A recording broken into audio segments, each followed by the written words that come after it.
السلام علیکم دوستو، آج کچھ بات ہو جائے تحریک طالبان پاکستان کے ساتھ حکومت پاکستان کے مذاکرات بڑے دنوں سے سننے میں آ رہا تھا، اور بالآخر گزشتہ روز فواد چودھری صاحب نے وفاقی وزیر اطلاعات نے اس امر کی تصدیق کی کہ بات چیت کا سلسلہ جاری ہے اور فوری طور پہ 9 نومبر سے سیز فائر یعنی فائر بندی بھی ہو رہی ہے۔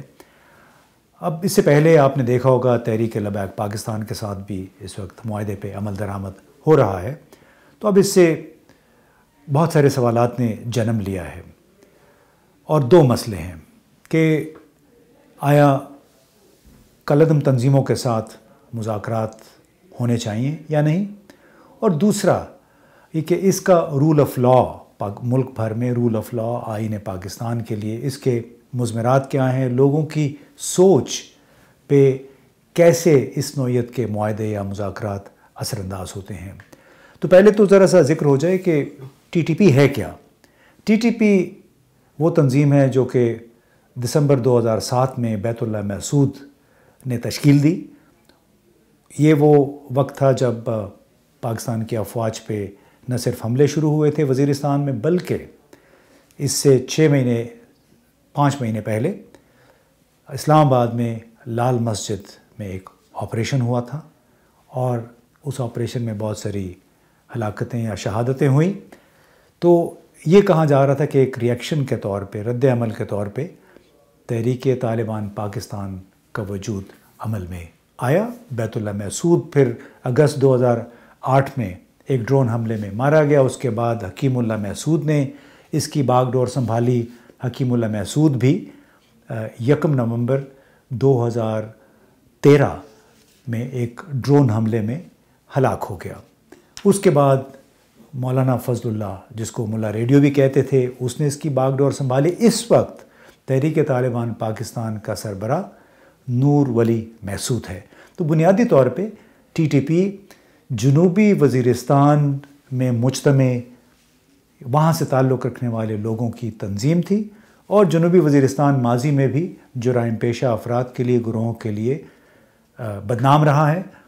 اور جب سے پھر یہ تنظیم بنی تو اس نے دونوں کام کیے، اسلام کی آڑ میں تحریک طالبان کے جھنڈے تلے حکومت کے خلاف جنگ بھی جاری رکھی، اور جو مجرمانہ کارروائیاں تھیں جیسے اغوا برائے تاوان، اس نوعیت کے کام بھی کیے۔ پاکستان کے سابق سفیر طارق عزیز الدین کو بھی اسی تنظیم نے اغوا کیا تھا، بلکہ ایک موقع پہ 2008-9 میں پاکستان کے بہت سارے فوجیوں کو بھی انہوں نے یرغمال بنا لیا تھا جنوبی وزیرستان کے ایک علاقے میں۔ تو جناب یہ وہ تنظیم ہے جس نے خاص طور پہ 2009 کے بعد ایک دہشت گرد تنظیم کے طور پہ کام کیا، غیر ملکی ایجنسیوں کے لیے سہولت کار کا کام کیا، پاکستان میں دہشت گردی کے لیے، پاکستان میں عدم استحکام پھیلانے کے لیے۔ اور جب آپریشن ضرب عضب 2014 میں شروع ہوا، جنوبی وزیرستان میں تو 2009 میں آپریشن شروع ہوا تھا، جس کے نتیجے میں بہت سارے جنوبی وزیرستان سے تعلق رکھنے والے لوگ نارتھ وزیرستان، شمالی وزیرستان چلے گئے، وہاں جا کے انہوں نے پناہ لے لی۔ پھر 2014 جون میں شمالی وزیرستان میں بھی آپریشن ضرب عضب شروع ہوا۔ وہاں پہ یہ لوگ چھپے ہوئے تھے جو کہ جنوبی وزیرستان سے بھاگے تھے، اور کس کی امان میں تھے؟ حافظ گل بہادر، مولوی صادق نور، اور ان کے سپریم لیڈر کون تھے؟ حقانی نیٹ ورک سے تعلق رکھنے والے، چاہے وہ بڑے حقانی تھے یا سراج الحق حقانی تھے۔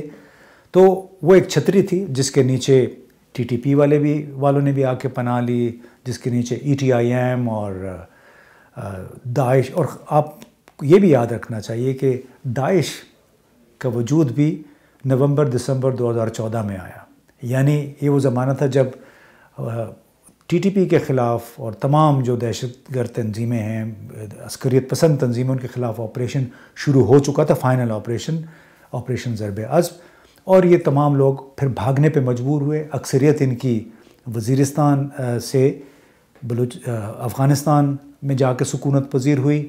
داعش کا وجود بھی اسے حافظ سعید اورکزئی نے اعلان کیا پاکستان میں اسلامک اسٹیٹ آف خراسان کا۔ اس کے ساتھ ساتھ جو دہشت گردی کا سلسلہ تھا وہ جاری رہا. اس میں بہت سارے خودکش حملے بھی ہوئے 2007 2014 15 کے درمیان میں. تو جناب یہ وہ تنظیم ہے جس کے ساتھ اس وقت مذاکرات ہو رہے ہیں، جس کے کھاتے میں بہت سارے خودکش حملے بھی ہیں، جس کے کھاتے میں بہت ساری ٹارگٹ کلنگ بھی ہے. اب آپ کو یاد دلاتے چلیں کہ جنوری 2014 میں سابق وزیر اعظم نواز شریف نے بھی مذاکرات کا ایک سلسلہ شروع کیا تھا تحریک طالبان پاکستان کے ساتھ، جو کہ 2-3 مہینے کے بعد ہی ختم ہو گیا کیونکہ کوئی بات نہیں بنی تھی. اور بنیادی مسئلہ اس وقت ہمارا موقف یہ تھا کہ اس لیے نہیں بنی بنیادی بات کہ تحریک طالبان پاکستان بنیادی طور پہ دہشت گردی اور عدم استحکام کے ایک سہولت کار کے طور پہ پاکستان بھر میں کام کر رہی تھی.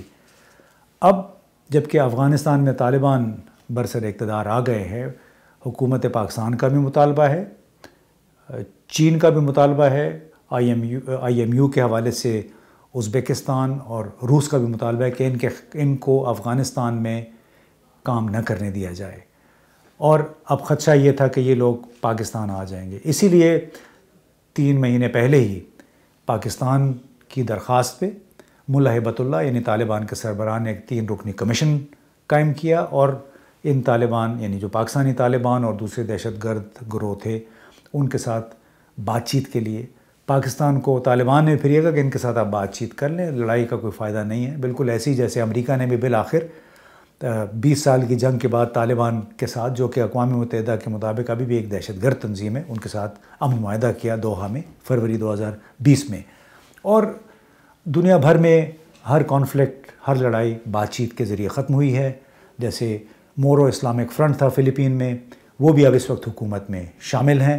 آئرش ریپبلکن آرمی کے ساتھ جو معاہدہ ہوا برطانیہ کا شن فین کے ذریعے، ان کا ملیٹنٹ پولیٹیکل ونگ تھا، وہ بھی دہشت گردی کے خاتمے کے لیے تھا. اسپین میں ایٹا نام کی ایک تنظیم تھی عسکریت پسند، علیحدگی پسند، ان کے ساتھ بھی اسپین کی حکومت نے باضابطہ مذاکرات کیے اور ان کے کھاتے میں بھی، ان تمام تنظیموں کے خاتوں میں بہت سارے قتل تھے، خودکش حملے تھے، مگر بالآخر بات چیت کے ذریعے ان کو قومی دھارے میں لایا گیا. یہی ایک سوچ غالباً کار فرما ہے طالبان کے ساتھ بات چیت میں. اب اس کا مقصد کیا ہے؟ اس کا مقصد بنیادی طور پہ یہ 22-23 اس وقت فرینچائزز ہیں، ان کے گروہ ہیں ٹی ٹی پی کے، مختلف علاقوں میں اس وقت آپریٹ کر رہے ہیں، ان کو قومی دھارے میں لانا ہے. اگر سب نہیں آتے تو اس کے ذریعے عین ممکن ہے کچھ لوگ آ جائیں، وہ لوگ خاص طور پہ جو سراج الدین حقانی کے زیر اثر ہیں، اور اس طرح یہ تنظیم تقسیم ہو جائے گی، کمزور ہو جائے گی. اگر کمزور ہو جاتے ہیں تو اس میں بھی پاکستان کا فائدہ ہے. کم از کم وہ لوگ جو پاکستان کے آئین کو مانتے ہیں، پاکستان کی ریاست کو مانتے ہیں، وہ کم از کم قومی دھارے میں آ جائیں گے. یا انسان یہ کہتا ہے کہ ون وری لیس، یعنی کچھ پاکستان کے خدشات، کچھ چیلنجز کم ہو جائیں گے. یعنی 23 میں سے اگر چند 8-10 تنظیمیں بھی نکل آتی ہیں ٹی ٹی پی میں سے، تو اس میں طویل المعاد فائدہ پاکستان کے عوام کا ہے. لہٰذا یہ مسئلہ کہ کالعدم تنظیم کے ساتھ بات چیت ہونی چاہیے، نہیں ہونی چاہیے اور کن شرائط پہ ہونی چاہیے، بالکل ایک جائز سوال ہے. ضرورت اس امر کی ہے کہ ان کو قانون کے بالکل مطابق ان کے ساتھ سلوک کیا جائے. البتہ ایک بڑا مسئلہ ہوگا کہ جو لوگ دوسری حکومتوں کے، غیر ملکوں کی سروس میں ہیں، ان کے مقاصد کے لیے پاکستان میں جنہوں نے دہشت گردی کا اور انسٹیبلٹی کا یہ بازار گرم کیا ہوا ہے، تشدد کا، ان کو آپ کیسے نیوٹرلائز کریں گے؟ ایسا لگتا ہے کہ ان لوگوں کو نیوٹرلائز کرنا فی الحال مشکل ہوگا. لہٰذا مقصد بنیادی یہ ہونا چاہیے کہ جتنے بھی لوگ جو کہ غیر ملکی حکومتوں کے سہولت کار نہیں ہیں، انہیں کم از کم آپ علیحدہ کر لیں، ان کے ساتھ امن کا معاہدہ کر لیں، تاکہ کم از کم وہ لوگ دہشت گردی کے ریڈار سے ہٹ جائیں. اس کے بعد جو لوگ باقی رہ جاتے ہیں ان کے خلاف بھرپور کارروائی کی جائے. اور اس کے لیے خود افغانستان کے طالبان، میں نہیں سمجھتا کہ وہ تعاون سے انکار کریں گے. وہ بھی اس میں اگر شامل ہو گئے تو پھر جو پراکسی ٹیررزم ہے اس علاقے، یعنی سہولت کاروں کے ذریعے دہشت گردی کا بازار، اس میں خاصی حد تک کمی ہو سکتی ہے. مستقل طور پہ نہیں، کیونکہ جب تک امریکہ اور چین کا معاملہ رہے گا، سر جنگ ان کے درمیان جاری رہے گی، اس وقت تک یہ پراکسی ٹیررزم شاید اس علاقے میں ختم نہیں ہوگا، لیکن اس میں کمی ضرور ہوگی۔ وہ لوگ بالکل واضح ہو جائیں گے جو ریاست پاکستان کے اندر امن کے ساتھ آئین کے تحت رہنا چاہتے ہیں، اور وہ لوگ جو کسی اور کی خدمت کر رہے ہیں۔ لہٰذا اب دیکھنا یہ ہوگا کہ ان مذاکرات کا نتیجہ کیا نکلتا ہے، کیا اس کے نتیجے میں یہ تنظیم کمزور اور تقسیم ہو کے پاکستان کے حق میں کچھ فیصلے کرتی ہے کہ نہیں، اور آیا پاکستان کے پاس یہ کیپیسٹی ہے کہ نہیں کہ جو پراکسی ٹیررزم کے سہولت کار ہیں ان کی سرکوبی کرنا، ان کا کلا کما کرنا افغان طالبان کے ساتھ مل کے، یہ ایک بہت بڑا چیلنج پاکستان کو درپیش رہے گا۔